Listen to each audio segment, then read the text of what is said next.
여러분, 한 해 동안 잘 살아오셨지요? 여러분, 인생을 살다 보면 원치 않는 많은 일들이 찾아옵니다. 우리 인생이 내 생각과 내 마음과 내 뜻대로 되어지지 않습니다. 한 해 동안 국가적으로 생각지 못한 많은 일들이 있었습니다. 지금 정부는 무정부 상태라고 합니다. 누가 이런 일이 일어날 것을 생각했겠습니까? 우리나라 헌정사상 이런 일들이 일어날 것이라고 누가 생각했습니까? 아무도 못했을 것입니다. 그런가 하면 개인적으로 뜻하지 않은 일들이 일어납니다. 사랑하는 사람들이 우리 곁을 떠납니다. 어떤 사람은 믿었던 관계가 깨어집니다. 어떤 사람은 든든하던 사업이 어려움을 겪습니다. 어떤 사람은 건강만큼은 자신이 있었는데 무너집니다. 사랑하는 성도 여러분, 오늘 본문은 아들의 반역을 피해서 망명했던 다윗이 이제 압살롬이 죽음으로 일단 반역이 평정이 되었습니다. 그래서 다윗은 다시 이제 예루살렘으로 돌아와야 합니다. 이제 다윗은 모든 것이 평정되었으니 예루살렘으로 돌아가면 되는데 다윗은 아직도 죽은 아들에 대한 슬픔에 젖어 있습니다. 오늘 본문 1절을 다 같이 보겠습니다. 다 같이 합독합니다. 시작. 어떤 사람이 요압에게 아뢰되 왕이 압살롬을 위하여 울며 슬퍼하시나이다 하니, 왕이 압살롬을 위하여 슬퍼하며 웁니다. 여러분, 지금 이 싸움은 어떤 싸움이었습니까? 일반적인 눈으로 보면 다윗 왕과 아들의 싸움이었습니다. 압살롬이라는 아들이 왕의 자리를 노리고 여러분 벌였던 싸움입니다. 그런데 영적으로 보면 하나님을 대적하는 싸움이요, 세상 나라와 하나님 나라의 싸움이었습니다. 그러므로 그날에 칼에 죽은 사람보다 수풀에 죽은 사람이 더 많았더라. 이제 싸움은 끝났습니다. 역적은 죽었습니다. 반역자는 죽었습니다. 압살롬을 따르던 세력들은 평정이 되었습니다. 그러면 모든 문제가 끝이 났습니다. 그런데 다윗은 아직도 죽은 압살롬에 대하여서 마음에서 정리가 안 되는 거예요. 마음에서 아들을 떠나보낼 수가 없는 거예요. 그래서 18장 33절을 다 같이 봅니다. 시작. 왕의 마음이 심히 아파 문 위층으로 올라가서 우니라. 그가 올라갈 때에 말하기를 내 아들 압살롬아, 내 아들, 내 아들 압살롬아, 차라리 내가 너를 대신하여 죽었더면 압살롬 내 아들아 하였더라. 지금 다윗은 깊은 슬픔에 빠져 있습니다. 다윗이 뭐라고 하면서 웁니까? 내 아들 압살롬아, 내 아들, 내 아들, 내 아들 압살롬아. 내 아들 압살롬이라는 말이 거듭거듭해서 여러분 4번이나 반복이 됩니다. 여러분, 왜 이렇게 다윗이 슬퍼하고 있을까요? 다윗에게는 수많은 아들들이 있었습니다. 이미 2명의 아들들이 죽었습니다. 그런데 그 아들들이 죽었을 때는 다윗이 이렇게 슬퍼하지 않았습니다. 그런데 압살롬의 죽음 앞에 다윗은 유독 슬퍼합니다. 압살롬 내 아들아, 내 아들 압살롬아, 압살롬 내 아들아. 왜 그렇습니까? 다윗은 어쩌면 압살롬을 자신의 왕위를 이어갈 후계자로 생각하고 있었는지 모릅니다. 그런가 하면 압살롬이 살아있을 때 다윗은 아버지로서 그를 받아주지 못했던 것이 두고두고 후회가 될 것 같습니다. 여러분, 압살롬이 반정을 꾀한 이유가 뭐예요? 압살롬이 아버지를 대적한 이유가 뭐예요? 왜 아버지에게 적개심을 품었습니까? 암놈이라는 형이 압살롬의 누이 동생 다말을 성폭행합니다. 그런데 이 문제에 대해서 아버지가 올바로 처벌하지 않습니다. 그래서 압살롬은 아버지에 대한 원망과 섭섭함과 분노와 미움을 품고 살았습니다. 압살롬 자신의 인생 가운데 아버지에 대한 원망을 심었어요. 분노를 심었어요. 적개심을 심었어요. 여러분, 미움을 심었습니다. 미움은 살인의 동기요, 미움의 결과는 살인입니다. 그렇게 심었던 어느 날 여러분 반역이라는 열매를 맺게 되었습니다. 결국 마음에 심었던 것들이 싹이 트고 열매를 맺게 되었던 것입니다.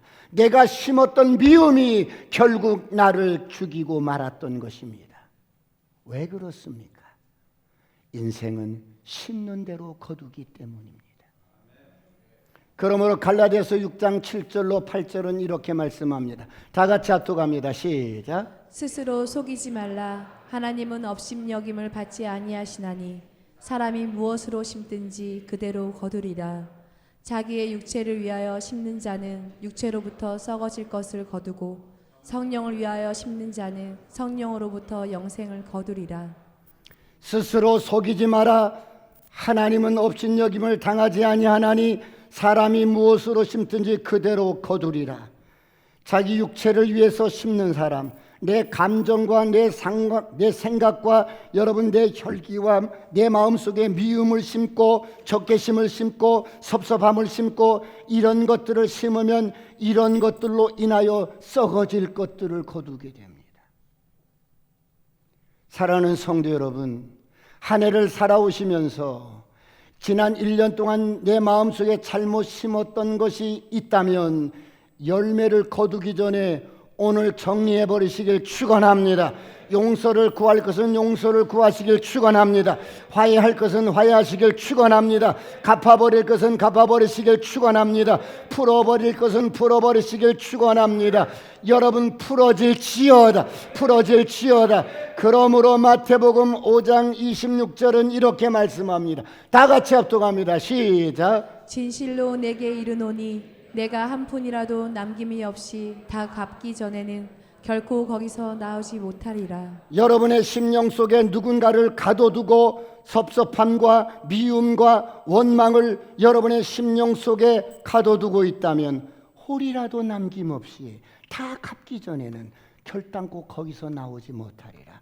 사람과의 관계 속에서 홀이라도 남김없이 깨끗하게 정리하시길 축원합니다. 깨끗하게 정리하시길 축원합니다. 풀어질지어다. 풀어질지어다. 인생은 심는 대로 거두기 때문입니다. 이제 압살롬의 반역은 철저한 여러분 슬픔과 피비린내로 끝났어요. 내가 심었던 것입니다. 이제 다시 다윗은 큰 슬픔을 안고 예루살렘으로 돌아와야 합니다. 예루살렘으로 돌아오는 길에 여러 사람들을 만나게 됩니다. 다양한 캐릭터들을 만나게 됩니다. 다 같이 오늘 본문 16절을 보겠습니다. 다 같이 합독합니다. 시작. 바울임에 있는 베냐민 사람 게라의 아들 시므이가 급히 유다 사람과 함께 다윗 왕을 맞으러 내려올 때에 다윗이 예루살렘으로 귀환하는 여정 속에서 제일 먼저 만나는 사람이 누구입니까? 첫 번째 시므이입니다. 여러분 시므이가 어떤 사람입니까? 여러분은 어떤 사람이라고 생각하십니까? 시므이는 모든 판세와 대세의 흐름을 잘 알고 행동하는 기회주의자와 같습니다. 시므이는 머리가 아주 비상한 사람입니다. 지금 시므이가 여러분 압살롬이 왕이 되어서 예루살렘을 점령을 했을 때 다윗이 망명길로 도망갈 때 시므이는 어떻게 다윗을 대했습니까? 16장 5절로 8절을 다 같이 봅니다. 시작. 다윗 왕이 바울임에 이름에 거기서 사울의 친족 한 사람이 나오니 게라의 아들이요 이름은 시누이라. 그가 나오면서 계속하여 저주하고 또 다윗과 다윗 왕의 모든 신하들을 향하여 돌을 던지니 그때 모든 백성과 용사들은 다 왕의 좌우에 있었더라. 시므이가 저주하는 가운데 이와 같이 말하니라. 피를 흘린 자여 사악한 자여 가거라 가거라. 사울의 족속의 모든 피를 여호와께서 내게로 돌리셨도다. 그를 이어서 내가 왕이 되었으나 여호와께서 나라를 내 아들 압살롬의 손에 넘기셨도다. 보라 너는 피를 흘린 자이므로 화를 자초하였느니라 하는지라. 여러분 어떻습니까? 시므이가 바울임에서 얼마 전에 정신없이 헝클어진 머리로 울면서 맨발로 도망가는 다윗 저건 끝났구나. 그리고 매우 험한 말로 저주하며 욕하며 모욕했던 사람입니다. 그런데 지금 다윗이 귀환을 할 때 또 제일 먼저 여러분 다윗 앞에 나옵니다. 여러분 이처럼 시므이는 대세의 흐름을 잘 간파하고 여러분 정치적인 흐름을 잘 간파하는 사람입니다. 그런데 여러분 이 시므이를 보십시오.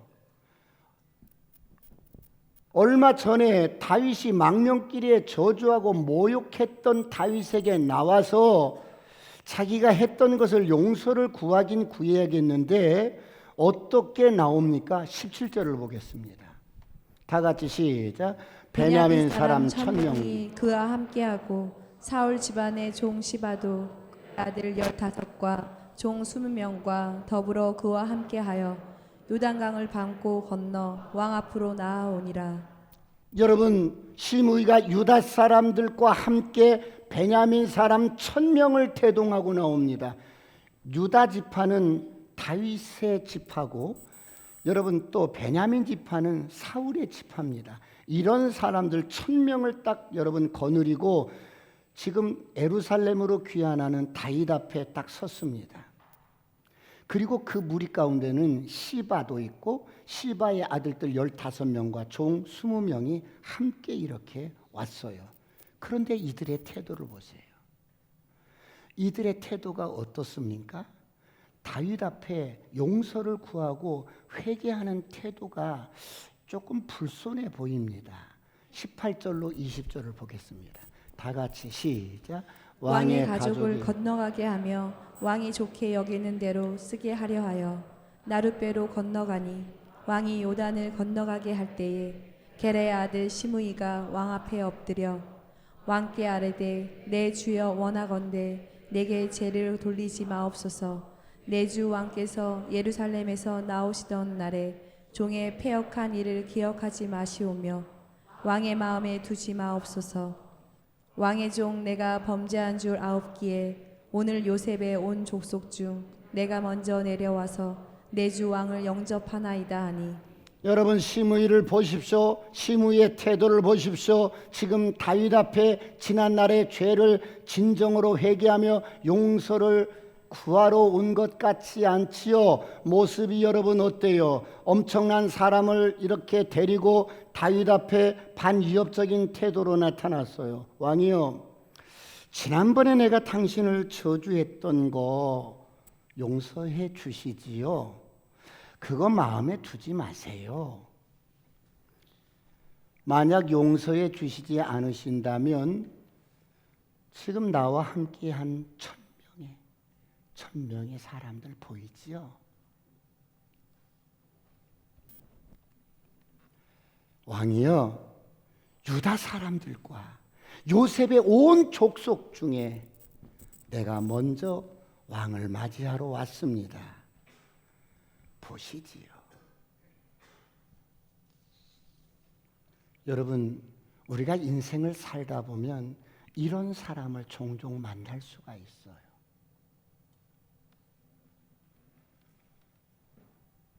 그 무리 가운데 시바가 또 함께 있어요. 시바가 어떤 사람이었어요? 무비보셋을 속이고 모함하여 지금 다윗에게 여러분 주인의 땅에 그리고 재산, 토지를 자기 것으로 다 여러분 가져갔던 사람입니다. 여러분 우리가 인생을 살다 보면 이런 사람 저런 사람을 만날 때가 있어요. 그런데 이들의 지금 요구가 뭐예요? 다윗 앞에 용서를 구하는데 이 용서를 구하는 태도가 아주 불손합니다. 반위협적으로 용서해 달라고 말은 하는데 태도가 그게 아닌 거예요. 그런데 다윗을 보세요. 시므이 같은 사람을 어떻게 처리합니까? 용서를 맹세해 줍니다. 그래, 내가 너를 죽이지 않겠다. 왜요? 시므이의 옛일 나를 모욕하고 험하게 욕하고 그랬던 저주하고 그랬던 시므이의 지난 날을 청산하고 시므이의 그런 일들을 역사에 맡겨버립니다. 역사의 심판에 맡기는 겁니다. 오늘 이런 은혜가 있기를 축원합니다. 여러분, 우리가 어떤 일을 행할 때에 이해가 되지 않고 저와 여러분의 어떤 힘으로 되지 않는 어떤 일들이 있을 수 있어요. 그런 모든 것들을 하나님의 역사에 맡기는 거예요. 이것이 하나님 나라를 위해서 일하는 사람들이 가져야 할 태도입니다. 하나님의 나라가 이 땅에서 회복되고 이루어지고 세워지는 데 수많은 일들이 일어납니다. 어떻게 말로 표현할 수 없는 상황들이 주어집니다. 그런데 여러분이 시므이의 행위를 다윗이 용서하는 것 같습니다. 그런데 다윗이 용서한 게 아니라 역사의 심판에 맡긴 거예요. 옆 사람과 인사합니다. 역사의 심판에 맡기는 거예요. 시작.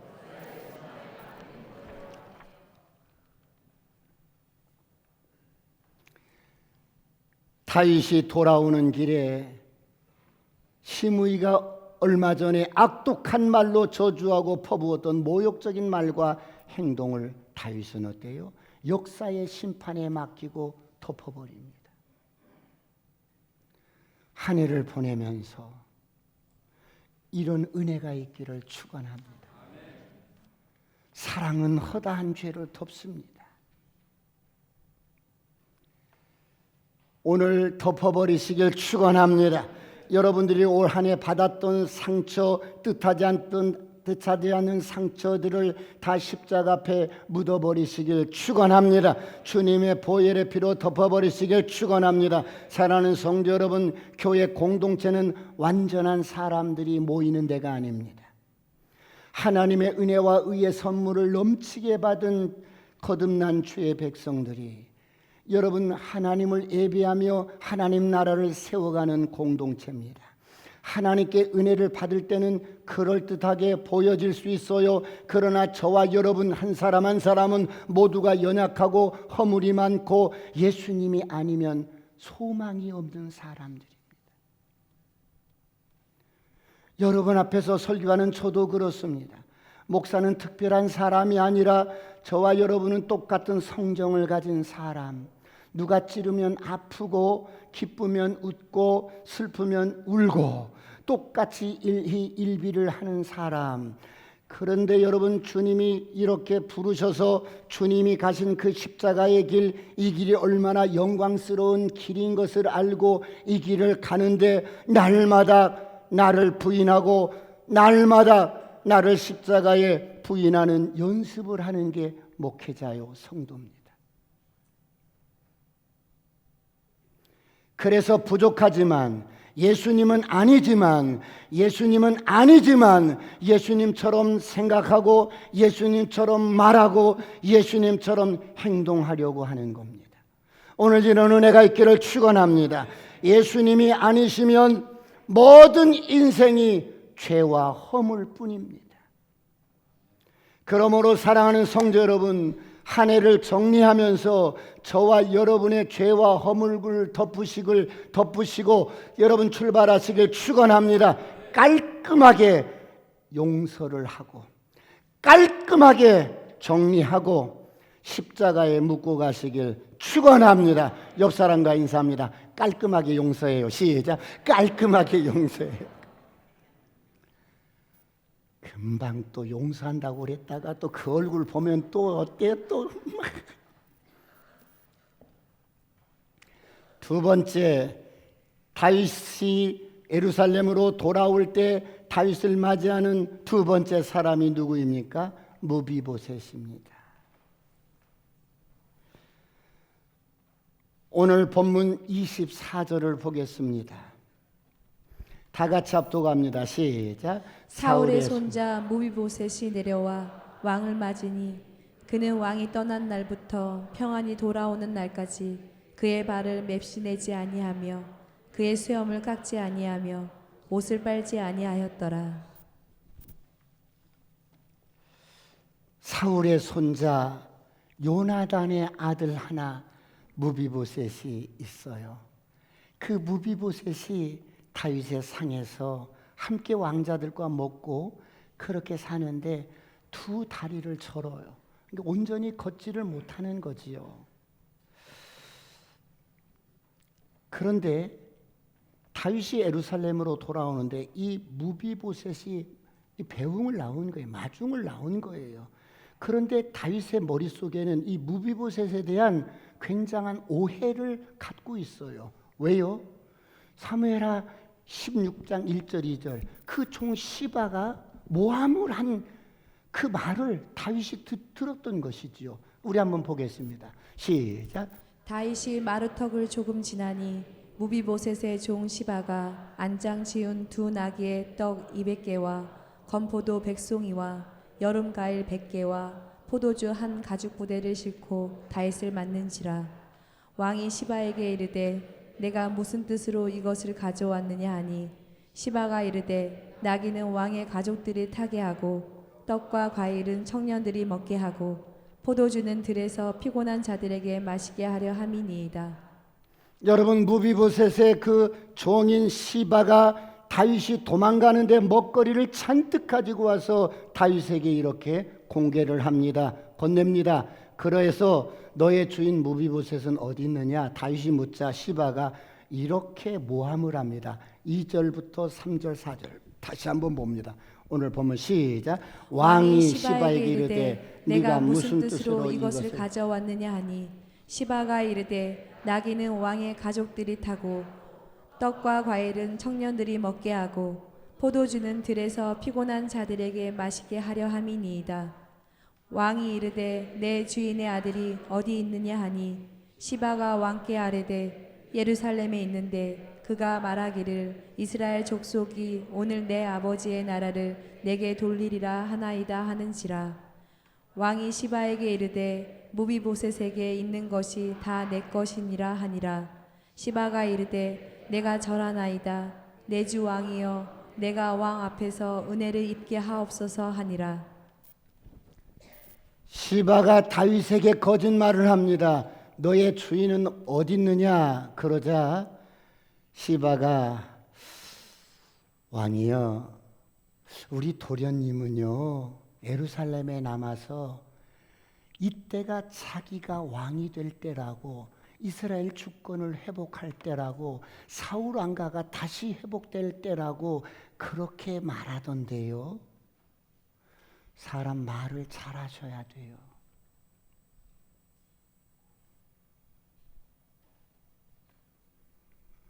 다윗이었대요. 그 말을 들으니까 너무 여러분 욱하고 여러분 화가 나는 거예요. 그래서때요 시바 내가 무비보셋에게 주었던 모든 땅과 토지 다 너 해. 네 거야. 네 거야. 자 이제 시바가 이제 다윗에게 땅과 토지를 다시 다 내가 회복했어요. 집에 와가지고 무비보셋을 어떻게 대하는 줄 아세요?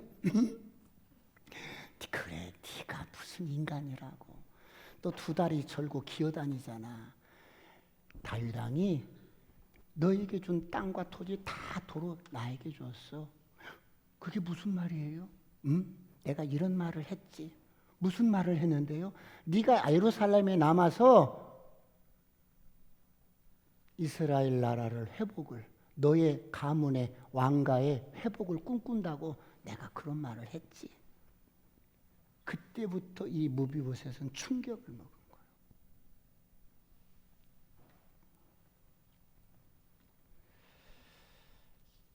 자, 다윗은 이런 무비보셋에 대한 오해가 있어요. 그렇죠?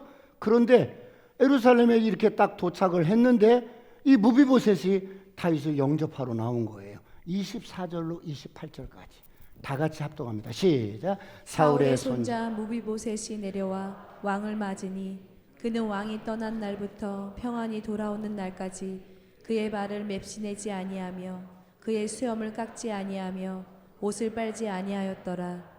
예루살렘에서 와서 왕을 맞을 때에 왕이 그에게 물어 이르되 무비보셋이여 내가 어찌하여 나와 함께 가지 아니하였더냐 하니 대답하되 내 주 왕이여 왕의 종인 나는 다리를 절므로 내 나귀의 안장을 지워 그 위에 타고 왕과 함께 가려 하였더니 내 종이 나를 속이고 종인 나를 내 주 왕께 모함하였나이다.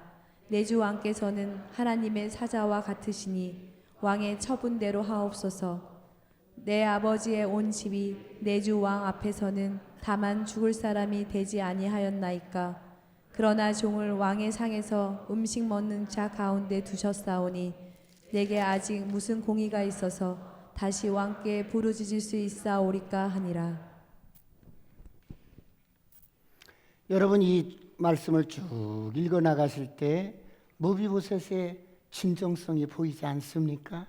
진실이 보이지 않습니까? 무비보셋은 힘이 없고 아무런 능력이 없는 사람이에요. 스스로 혼자 살아갈 수 없는 사람. 누가 나를 모함해도 내가 어떻게 증명할 길이 없어.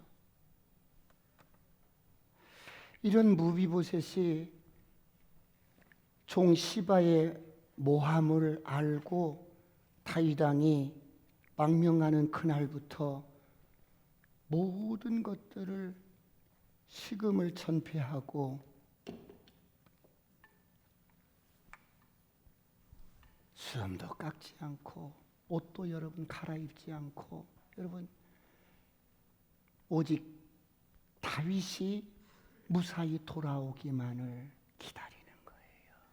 여러분, 우리가 인생을 살다 보면 이렇게 억울한 일을 당할 때가 있어요. 그래서 이 지금 무비보셋이 겨우 2다리를 저니까 아마 뭘 짚고 이렇게 다윗을 맞이했을 거예요. 달달달 떨면서, 왕이여, 사실은 이차 했습니다. 이만 했습니다. 이렇게 이야기하는 거예요.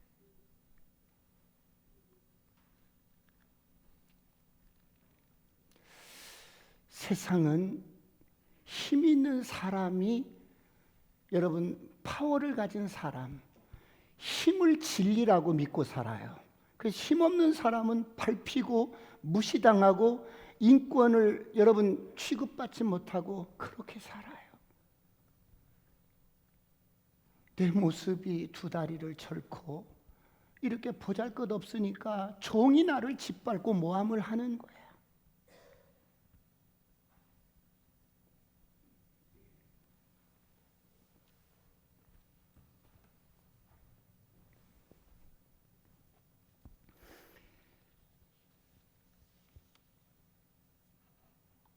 내가 다윗 왕이여, 당신에 대해서 그러지 않았다는 것, 내가 그런 생각을 하지 않았다는 것, 그런 말을 하지 않았다는 것을 어떻게 증명할 길이 없습니다. 여러분, 우리가 인생을 살다 보면 이런 일들이 주어질 때가 있어요. 그럴 때 여러분은 어떻게 하십니까? 내가 아니라고, 이게 진실이 아니라고, 그런 것이 아니라고 펄펄 뛰면서 진심을 증명해 보이려고 우리는 잠을 못 잡니다. 내 마음이라도 찢어서 내보이고 싶어, 이게 진실이라고. 그런데 어때요? 그럴 수 없잖아요.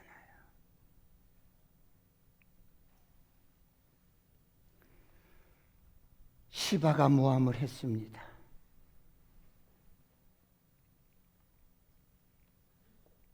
그래서 다윗이 듣고 시바에게 무비보셋의 모든 땅과 토지를 다 갚도록 했어요. 무비보셋은 이게 진실이 아닌데 너무 억울한 거예요. 그러나 아무것도 할 수 없는 입장이야. 왜? 나는 죽은 개와 같은 존재처럼 여겨졌던 인생이거든. 사랑하는 성도 여러분, 만약 여러분이 다윗의 입장에서 이런 이야기를 들었다면 여러분은 어떻게 처리하시겠습니까? 매야?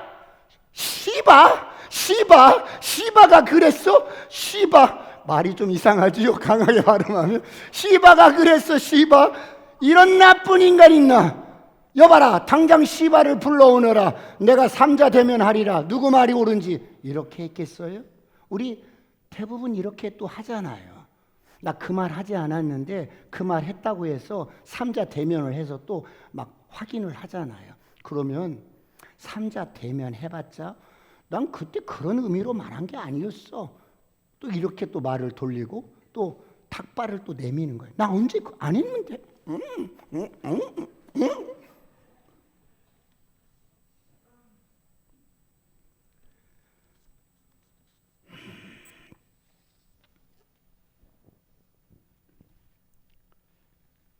다윗이 오늘 이 사건을 어떻게 처리를 하냐면 알듯 말듯한 대화로 끝을 냅니다. 아무런 결론을 내려주지 않습니다. 29절 30절을 보겠습니다. 다 같이 시작.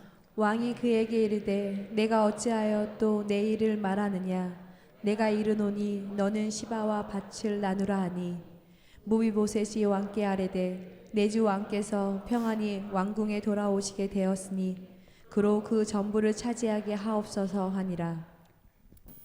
다윗이 어떻게 합니까?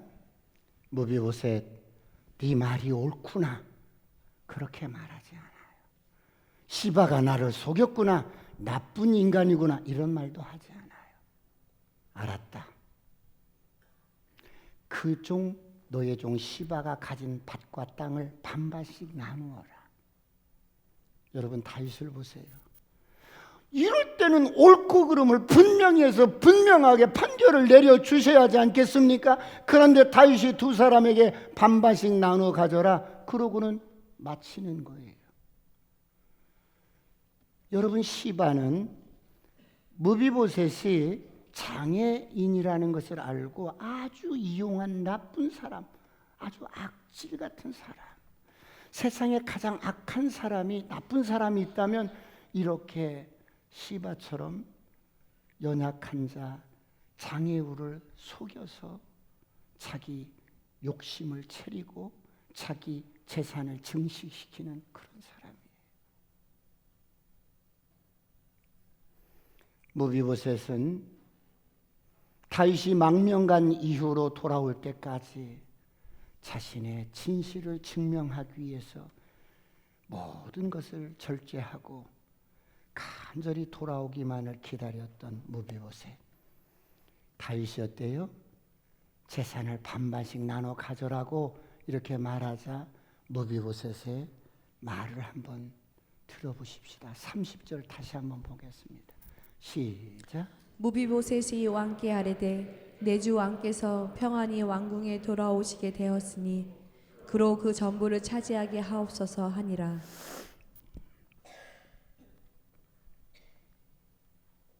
여러분 무비보셋을 보세요. 무비보셋은 이 땅에 마음 둘 것이 없었던 사람. 완전히 자신의 마음을 비웠어요. 시바 절반 갖고 무비보셋 너도 절반 가져라. 여러분 교회 공동체 생활을 하다 보면 이 사람 말을 들어보면 이 사람 말도 옳은 것 같아. 이 사람 말을 들어보면 이 사람 말도 옳은 것 같아. 여러분 저 사람 말을 들어보면 옳은 것 같고 그럴 때가 있어요. 여러분 이런 말을 삼자 대면에서 어떤 한 사람을 완전히 죽일 수도 있는 일들이 많이 있어요. 세상 사람들은 그럴 수 있어요. 그런데 여러분 기억할 것은 진정으로 우리의 싸움은 혈과 육에 대한 것이 아니라 우리의 싸움은 여러분 악한 권세를 잡은 이 세상의 권세와 어둠의 세력들과의 싸움이에요. 할렐루야. 그러므로 내가 눈으로 직접 보고 확인하기 전까지는 남을 통해서 들은 어떤 팩트일지라도 모순이 있다는 거예요. 옆 사람과 한번 눈을 보면서 선포합니다. 모순이 있어요. 시작. 모순이 있어요. 왜 그렇습니까? 사람은 자기 주관대로 해석하고 생각하기 때문입니다. 그래서 내가 직접 보고 경험한 일일지라도 모순이 있는 거야. 사람의 말이라는 것은 인간의 말이기 때문에 여러분 자기 주관이고 자기 감정과 자기 생각이 실리는 거예요. 사람의 눈도 마찬가지예요. 자기 주관대로 보고 싶은 것만 보고 듣고 싶은 것만 듣고 인간이기 때문에 자기 주관적일 수밖에 없어요. 이런 것을 정답이라고, 이런 것을 진실이라고 우리가 죽고 못 살지요. 사람에게는 정답이 없어요. 이 사람 말을 들으면 이 사람이 옳아요. 이 사람 말을 들으면 이 사람이 옳아요. 왜? 다 자기 주관에서 이야기하니까. 그러므로 우리의 정답은 오직 예수 그리스도뿐입니다. 할렐루야. 우리의 정답은 하나님의 말씀뿐입니다. 그러므로 말씀으로 여러분 잘 세워지기를 축원합니다. 그렇다면 예수 믿고 거듭난 저와 여러분은 인간관계를 어떻게 해야 될까요? 우리의 기준은 내가 아니라 이제는 나는 죽고 거듭난 그리스도입니다. 할렐루야. 그리스도가 기준이 되어 살아가시길 축원합니다. 축원합니다. 여러분, 왕이여 당신만 편안히 돌아오셨으면 됐습니다. 땅 다 토지 땅 시바에게 다 주십시오. 난 당신만 편안히 돌아오셨으니까 그것으로 충분합니다. 왜 이렇게 말을 했을까요? 28절을 보겠습니다. 오늘 28절이 저와 여러분의 한 해 동안 인간 관계 속에서 크고 작은 모든 사건의 해답이 되었으면 좋겠어요. 다 같이 시작. 내 아버지의 온 집이 내 주 왕 앞에서는 다만 죽을 사람이 되지 아니하였나이까. 그러나 종을 왕의 상에서 음식 먹는 자 가운데 두셨사오니 내게 아직 무슨 공의가 있어서 다시 왕께 부르짖을 수 있사오리까 하니라. 여러분 무비보셋의 고백을 보셔서 내 아버지의 온 집이 내 주 왕 앞에서 다윗 왕 앞에서는 다만 죽은 사람이 되지 아니하셨나이까. 그러나 종을 왕이 이렇게 선대하고 궁유를 베풀어서 왕의 상에서 음식을 먹는 자 가운데 이렇게 두셨사오니 내게 아직 무슨 공의가 있어서 다시 왕을 부르짖을 수 있사오리까. 여러분, 이 은혜를 입은 자가 그 입에서 어떤 고백이 나오냐면, 왕이여 내게 아직 무슨 의로움이 있겠습니까? 내게 무슨 공의가 있어서 내게 무슨 의로움이 있겠습니까? 나는 주의 왕 앞에서는 우리 가문도 죽은 자요, 나는 개 같은 인생이요, 버려졌던 인생인데 왕의 그 선대하심으로 궁율로 내가 왕의 상에서 이렇게 먹고 마시는데 내게 무슨 의로움이나 공의가 있겠습니까? 여러분, 저를 보세요. 여러분을 자꾸 혼란스럽게 하고 갈등을 갖게 하고 억울해 이런 모든 문제들, 내게 지금 의로운 것이 있어서 그래. 내가 아직도 어때요? 의롭다고 생각하니까 그래. 내가 아직도 옳다고 생각하니까 그래. 우리는 다 해봤자 아무리 옳고 또 옳아도 죽음밖에 없는 자들이에요. 믿으시면 아멘. 우리는 아무리 잘해도 주님이 아니면 죽음밖에 여러분 없는 사람들, 죄와 사망의 법에서 벗어날 수 없는 그런 존재들, 주님이 아니면 내 은하, 내 공로는 사망인 거예요. 내가 아무리 빤듯하게 살고 도덕적으로 윤리적으로 아무리 옳고 그렇게 살아도 주님의 십자가의 은혜가 아니면 죽음이 결론이에요. 죄의 대가는 사망이에요. 사망한 자가 무슨 공의가 있어서 정의가 있겠습니까?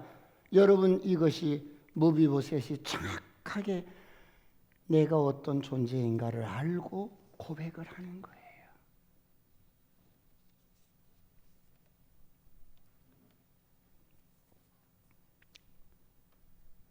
사랑하는 성도 여러분, 한 해를 살아오시면서 여러분 가정에서 주어지는 일들, 교회 공동체에서 여러분 하나님 나라를 회복하고 세워가는 이런 과정 중에 이처럼 때로는 정답이 안 떨어지는 일들이 많이 있을 수가 있어요. 시어머니 말을 들어보면 시어머니가 옳고, 며느리 말을 들어보면 며느리 말이 옳고, 부부싸움에서도 왜 그런 일이 없겠어요? 남편의 말을 들어보면 옳아, 또 아내 말을 들어보면 옳아. 여러분, 이게 인간사예요. 인간의 일이 무슨 수학 공식 떨어지듯이 탁탁 떨어지는 게 아니잖아요. 이것이 죄인들의 사는 모습이에요. 다 내 주관적이고 내 입장에서 모든 것을 말하고 그렇기 때문에. 그렇다면 어떻게 해야 합니까? 지금 내가 너무 억울해요. 올 한 해 동안 진짜 오해받고 있는 일도 있었고, 지금 내가 정말 현실적으로 엄청난 이런 일들, 그 일만 생각하면 뒤집어질 것 같고 죽을 것 같고 감정 조절이 안 되고, 왜 그래요? 아직도 죽지 않아서 그래요. 아직도 죽지 않아서 그래요. 아직도 십자가의 능력이 뭔지를 몰라요.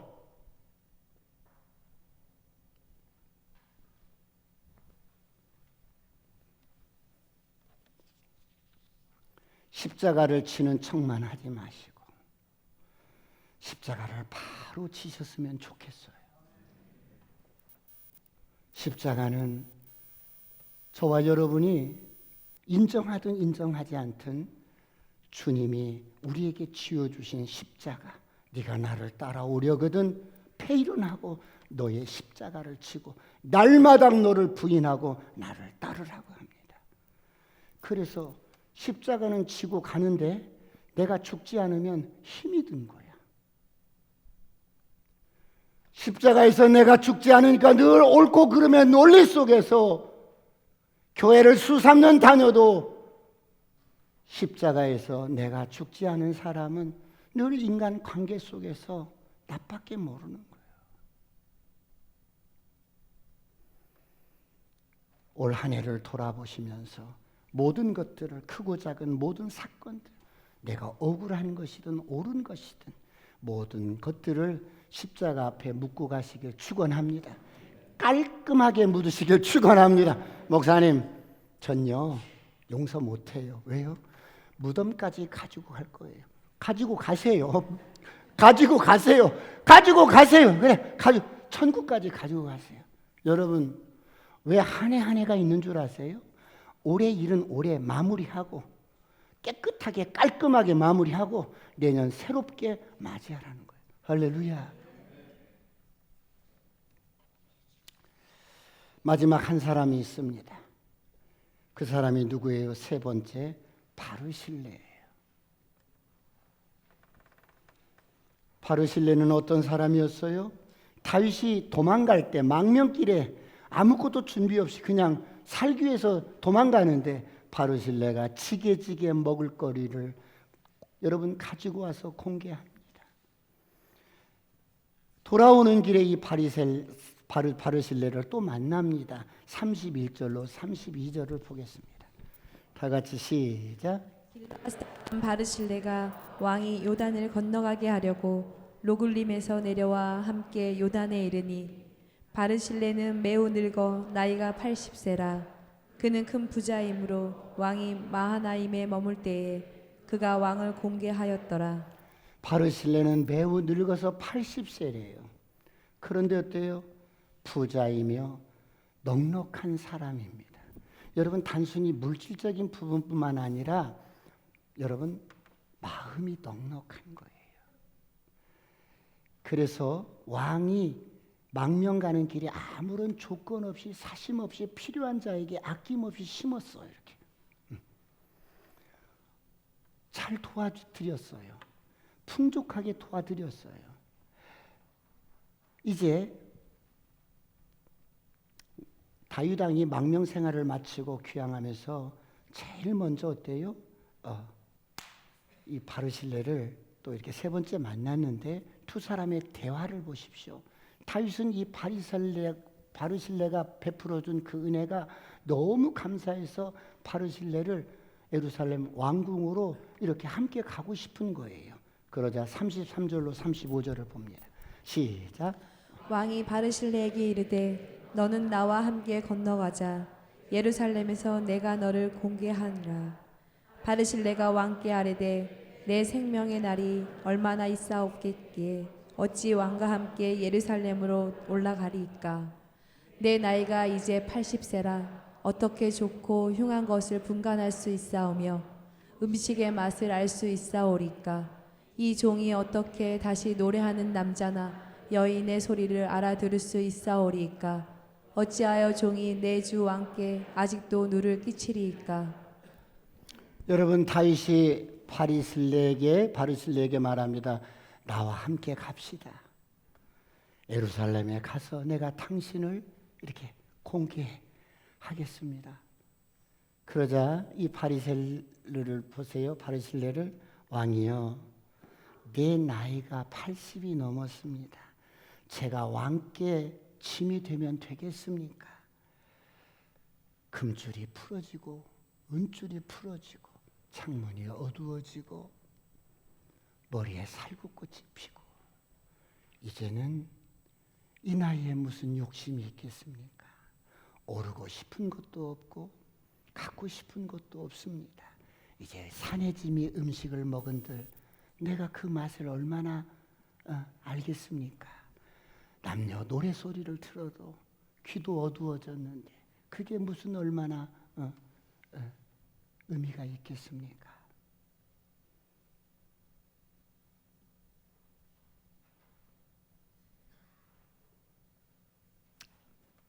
그러면서 다윗의 함께 가자는 걸 거절하면서 이 바르실레가 슬쩍 하나 이렇게 부탁하는 게 있어요. 그 부탁이 뭐예요? 36절, 37절 다 같이 보고 말씀을 마무리할게요. 시작.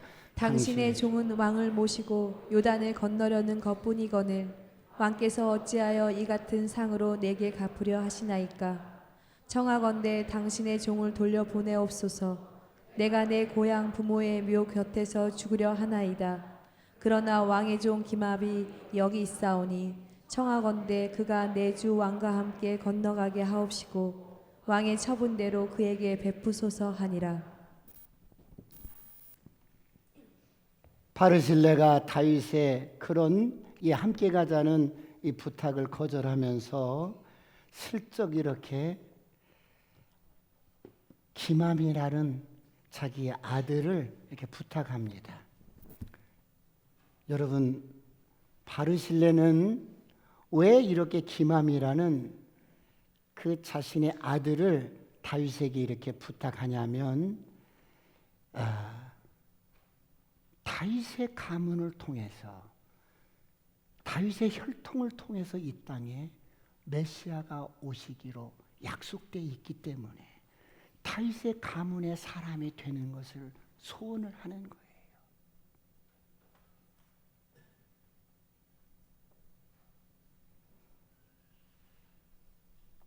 왕이여, 이 어린 아들 하나가 있는데 이름이 기맘입니다.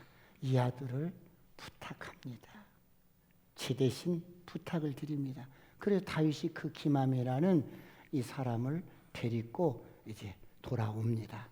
이 기맘이 후에 어떻게 되냐면 베들레헴 땅에서 토지를 분배받아서 숙소를 경영하는 사람이 됩니다.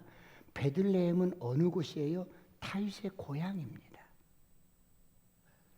다윗이 자기 고향 땅 한 몫을 바르실레가 베풀었던 그 은혜를 생각하면서 그 아들 기맘에게 유업으로 챙겨주는 거예요.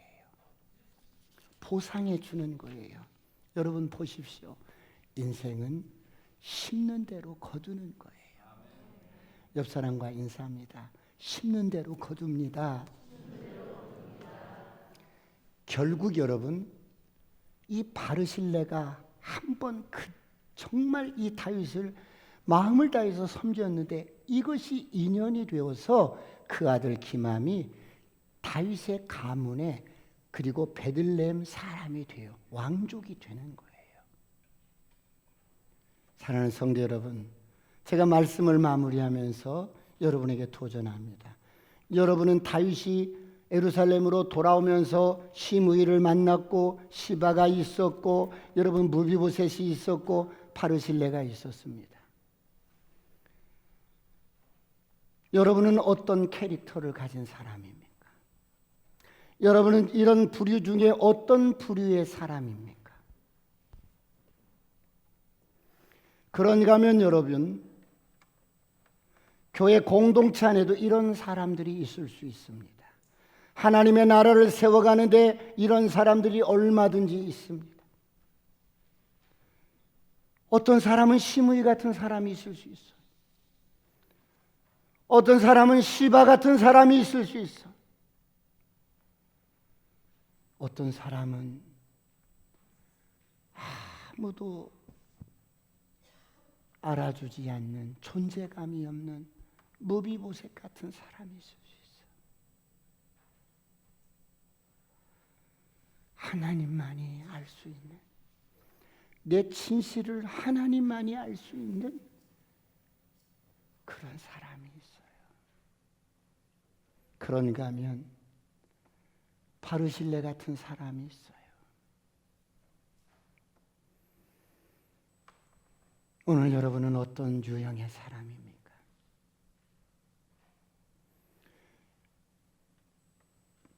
오늘날 교회 공동체에도 이렇게 다양한 사람들이 섞여서 교회를 섬기며 세워가고 있습니다. 사랑하는 성도 여러분, 우리 온누리교회는 선교 단체가 아닙니다. 우리 온누리교회는 자선 단체도 아니에요.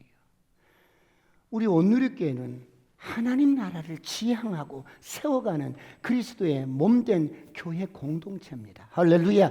그러므로 우리의 머리는 예수 그리스도입니다. 그분이 우리의 왕이십니다. 그분의 생명으로 거듭난 우리는 그분의 지체들입니다. 그래서 그분의 생명을 가진 저와 여러분은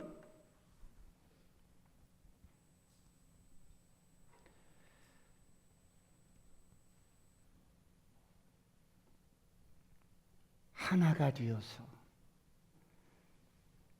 머리 대신 예수 그리스도께 순종하면서 한 해 한 해 그분을 닮아가고 그분을 또 닮아가고 그분의 삶을 또 닮아가고 우리 주변에 연약한 자들이 있으면 힘써 돕고 섬기고 그들의 눈물을 닦아주고 혹시라도 내가 억울한 일을 당하거나 모욕을 당하거나 때로는 짓밟혀도 여러분들이 어때요? 웃으면서 털어버리고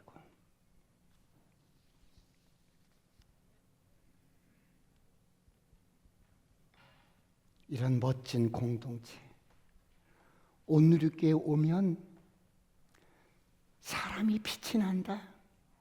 온누리교회 오면 영육간에 사람들이 치유되고 회복된다. 할렐루야. 이래서 올 한 해를 여러분 가슴속에 들어있던 크고 작은 모든 것들을 십자가 앞에 묻어버리고 깔끔하게 그래 이것은 내가 억울하고 손해보고 뭐 그런다 할지라도 여러분 내가 무슨 공의가 있겠습니까?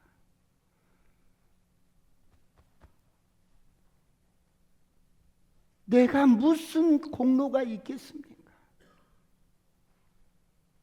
십자가 앞에서 늘 하나님의 은혜로 다시 한번 회복되고 살아가는 저와 여러분이 되시기를 축원합니다.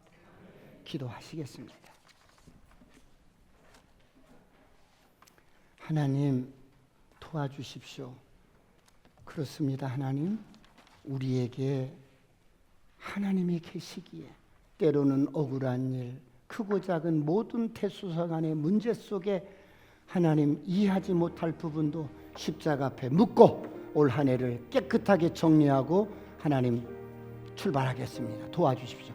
주여 삼창하시고 통선호관들이 기도하시겠습니다.